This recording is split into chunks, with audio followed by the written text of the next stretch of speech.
So we have a new king, King Charles III, and the king in waiting, here he is, Prince William, Prince of Wales. Does it look as though they are born to serve, as though they've taken an oath to serve the people of this country, of the Commonwealth? Does he look here as though he's a servant of the people? Because it looks to me very much like it's the other way round. Like there are still slaves, there are still servants, there are still people upon whose shoulders they will ride, off whose backs they will live. A bit like parasites do, you know.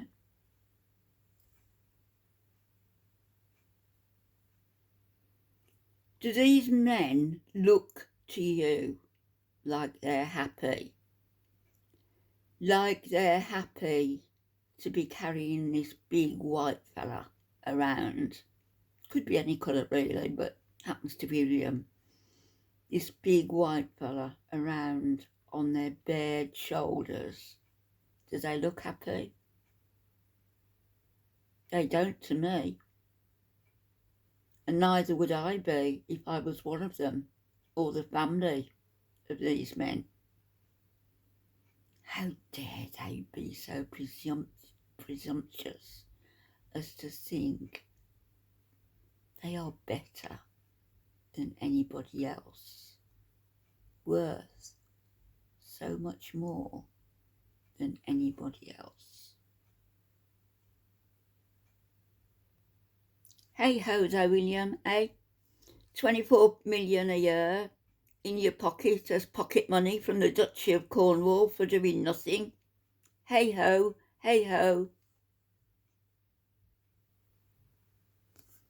Supporting the monarchy, and we still have people of this age, this great age, where they should have gathered some wisdom in their life, still supporting such an outdated gang of, dare I say it, criminal elite. I notice he's got a nice little badge of Meghan and Harry on his lapel though, so there's some little rebelliousness in him.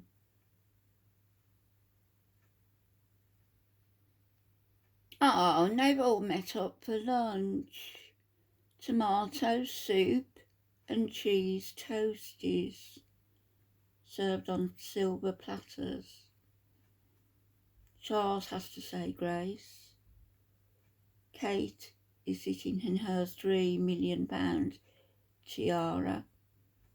Rishi, at the end of the line, always there, always Rishi, a billionaire, as his wife is a billionaire in her own right. The creme de la creme of British society. Right there. Right there.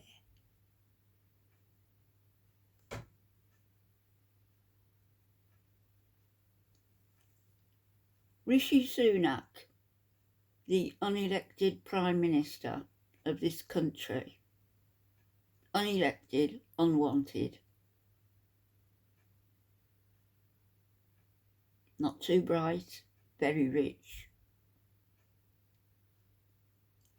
Trying to look intelligent, trying to look interested, trying to look interesting, and failing miserably right across the board.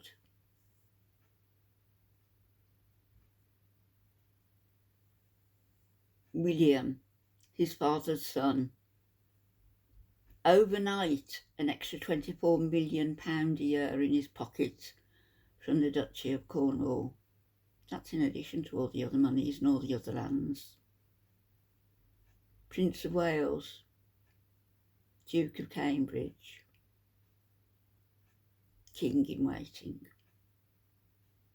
all through accident of birth.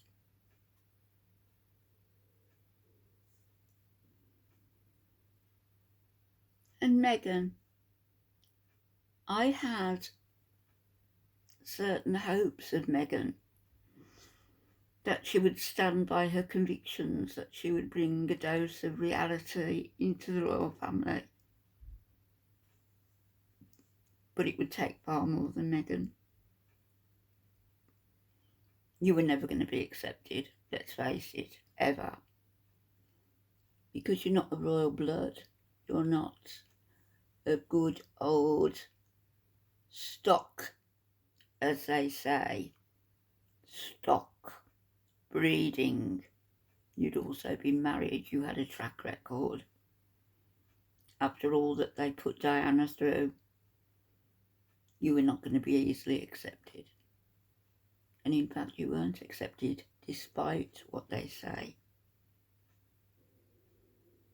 There's some exaggeration in what you've accused them of, but I also think there's some truth in what you've accused them of.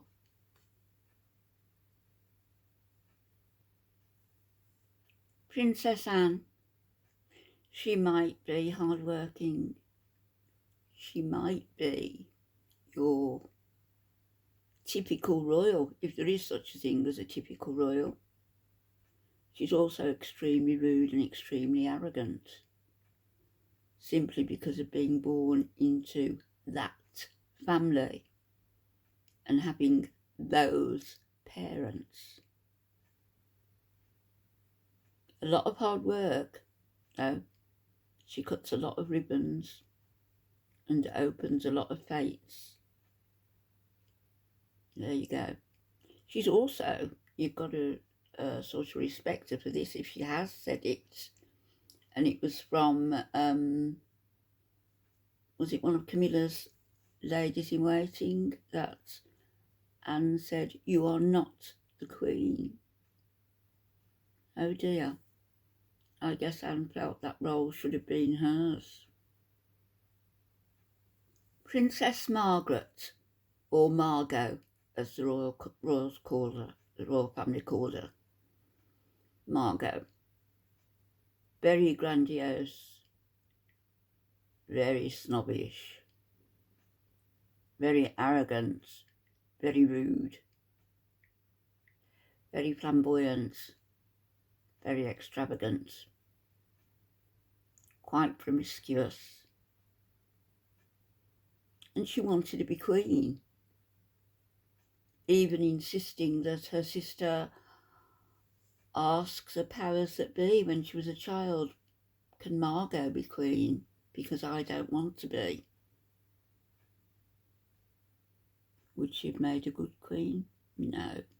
The House of Windsor would have fallen long before. Look at her.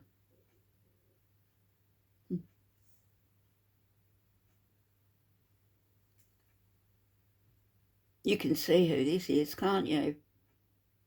Jeffrey Epstein's mate, Prince Andrew. You know, the prince who doesn't sweat, except when he's in for a £5 million lawsuit that Mummy had to pay. From taxpayers' money, of course. Arguably a bully, or inarguably a bully. Undoubtedly arrogant, undoubtedly. And undoubtedly resentful that he was born the second son and not the first. Because he would have made such a good king, wouldn't he? Such a good king. Look at him. He's the one who used to drop into Buckingham Palace in his helicopter when on duty. And when asked the excuse he would give to his superiors, that is in the armed forces, you know, the ones who had control of the helicopters, but not at control of the helicopter. Andrew said all he would say is that he was summoned by the monarch, who also happened to be his mummy.